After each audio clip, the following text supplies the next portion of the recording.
په پکتیکا، اروزګان، ننګرهار، کندوز او کاپیسا ولایتونو کې 8 مجرمینو او متهمینو ته تعزیري سزا ورکړل شوه.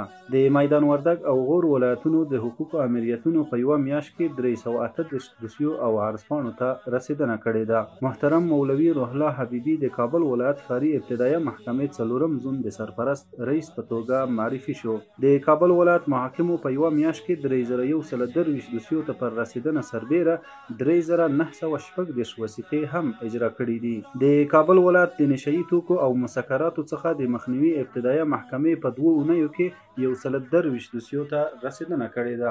د ننګرهار ولایت محاکمو په 2 اونیو کې 690 دوسیو ته پر رسیدنه سربیره 292 وثیقې هم اجرا کړي دي. د پروان او سمنګان ولایتونو د حقوقو امریتونو په یوه میاشت کې 828 دوسیو او عرضپاڼو ته رسیدنه کړې ده.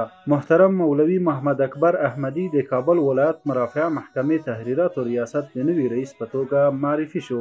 د کابل ولایت د مرافعه محکمې دیوانونو په 2 اونیو کې 120 دوسیو ته رسیدنه کړې ده. د هلمند او نیمروز ولایتونو د حقوقو امریتونو په یوه میاشت کې 445 عرضپاڼو ته رسیدنه کړې ده. د دایکنډي ولایت محاکمو په 2 اونیو کې 1 دوسیو ته پر رسیدنه سربیره 90 وثیقې هم اجرا کړي دي. د کندوز نظامی زون ابتدایه محکمې ته قضایي پلاوی رسما معرفي شو. د نیمروز ولایت محاکمو په 2 اونیو کې 102 دوسیو ته پر رسیدنه سربیره 9 وثیقې هم اجرا کړي دي. د بغلان، فاریاب، هرات او پنجشیر ولایتونو د مرافعه محاکمو رئیسانو له یو شمېر اړوند ماتحت محاکمو او ادارو څخه لیدنه وکړه.